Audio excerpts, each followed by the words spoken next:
We have Dream Hampton. We've been talking about the R. Kelly fallout and really thinking about how we do our best to support the survivors. Dream Hampton created the documentary series, or I should say show ran the documentary series Surviving R. Kelly, and we have joining us for this conversation alongside her Monifa Bandele, who is the newly appointed interim CEO of Time's Up, which is an organization that was created in the wake of the Me Too movement to support women who are trying to deal with sexual assault and get some recourse around it. Welcome back, Dream. Monifa, thank you so much for being with us as the interim president and CEO of Time's Up. I know that you have a lot of perspective to add, so I want to just start with you. We're talking right now about this big, this huge case, right? Finally, you see R. Kelly, we hope and expect, going down. I mean, we also kind of felt this around Bill Cosby, and we thought that his victims were getting justice too.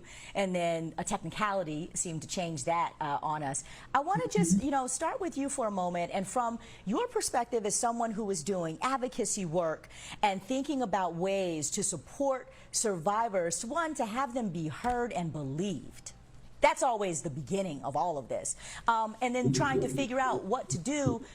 How are you reacting to everything that we're seeing in the context of what we don't hear about and see? Because everybody doesn't get this kind of, stature that these victims now, thanks to Dream and so many others, are being able to get in the media.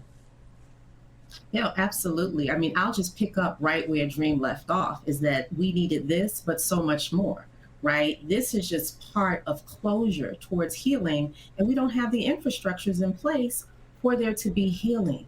We both need people like Dream and other creatives to tell the stories that humanize Black women and girls, that center survivors, but then we also have to dismantle all of the harmful narratives that are out there that dehumanize Black women and girls. One of the reasons why Dream and I, who've been friends for a long time, decades, shouting this from the rooftops, one of the reasons why we were up against people not caring, not believing us, not believing Black women and girls, talking about Black women and girls, is because of many of the harmful narratives that there are out there about us, that over sexualize us, that actually define us as being property to Black men. All of the ways that people are desensitized to our pain and to our trauma has to end. So what we're at now is a crossroads. We can change the conversation. These women, not only the survivors who spoke up, the survivors who did not, the organizers from Mute R. Kelly, have created the conditions for us to build something else. The criminal legal system can only get us but so far. You know this, Aisha, from all of the topics that you cover on your show, right? Like you said, it can provide punishment sometimes, but we need much more, and also we deserve so much more. I got these beautiful Black women here, and I want y'all to just let's talk about the real elephant in the room that Monifa just hit upon. Dream, you sat in rooms with so many of these survivors and heard their stories with your heart bleeding, knowing that so many people in our community actually never wanted to hear their story. Remember, we were all stepping in the name of love and pretending that none of this was going down. That I sit in this show and I so often talk about breaking down the patriarchy. I talk about white nationalism and how we need to figure out how to deal with structural isms. But the truth is that we need to figure out what's going on in our own community and why it is that our sisters, we don't pay enough attention to, that we are not believing them, that we're not looking for them. And I just, certainly we need a narrative shift, but I'm curious, in your experience over 2 decades of knowing that there's a story to tell and trying to seek it out, share with us, what was that like in the context of the R&B community and the hip hop community trying to break through with this accountability and conversation?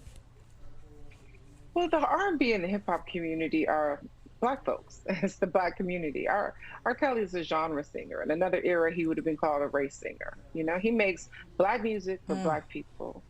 And so he's uniquely our problem. He has had the currency and love of Black people, the love as currency from Black people for decades, right? This question that Monifa brought up about narrative is true.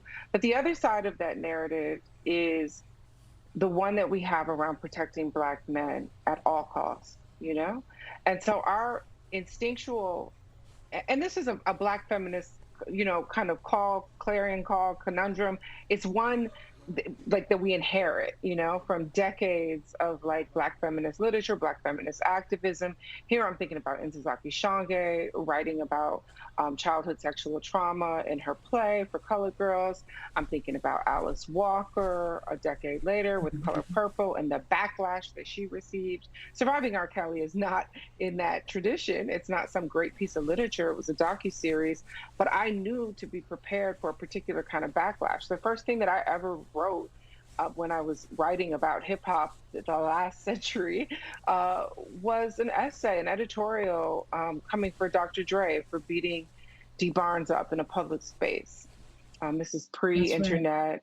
Yeah. And no one wanted to hear it then. No one stopped listening to Dr. Dre. Dr. Dre, his products are in most people's homes right now, you know? Mm-hmm. So this question about, you know, the value that we give Black women is a longstanding one. It feels Sisyphean at times, like we're pushing a rock uphill that just keeps coming back down on us.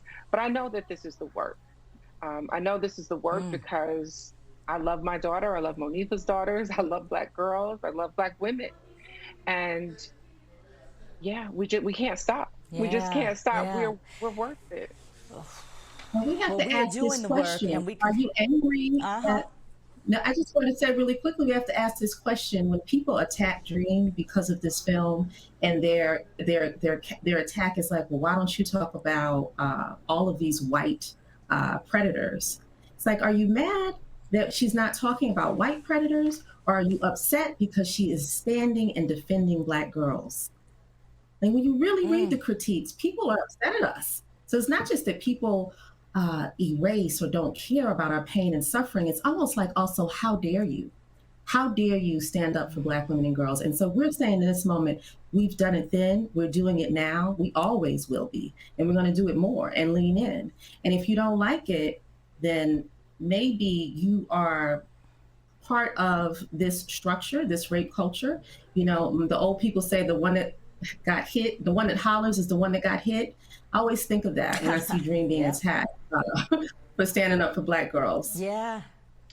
But by the way, my being attacked, I'm sorry, can I say one last thing? That my being attacked was the least of it. These girls these women sat down for my cameras knowing they all had open public social media accounts. And to this day, Geronda Pace was posting yesterday, wondering too about Joy Savage and her safety and sending her some love. And there were trolls in her comments. So they knew what they were getting into. And so they're just incredibly brave. I mean, nothing that I faced or any critique that I faced is new. But they really have been getting the brunt and the bulk of that. And when it comes to advocating for Black girls and this whole them first movement that kind of began by Black men saying that somehow Me Too was targeting Black men disproportionately, that's just not true. I mean, the victims of Jeffrey Epstein, a hedge fund manager who never had a hit song or any cultural significance until the reporting about him out of the Miami Herald blew his story wide open. His victims got more airtime. This is just data. They got more time in the press, on television, than R. Kelly's victims did. You know, the same way that we can measure missing women and missing girls. It's the exact same thing. And I care about Ashley Judd and Gwyneth Paltrow and Angelina Jolie, but that's not where I'm going to spend my time and my treasure advocating. So, well, those are kind of like, I got to tell you. Arguments about that. Yeah. Go ahead, Aisha. Well, we are, as a culture, I'm just going to speak on behalf of the culture pieces that I represent, so grateful to both of you for being advocates, for standing up and defending us, all of us, as Black women, girls, however you identify. Thank you so much for your work. Clearly, today, there is justice. Monifa Bandele, Dream Hampton, I wish we could keep you on, but I got to go to another commercial. So thank you for joining me on Amplified and all the things that you are doing out in the world. Appreciate you both.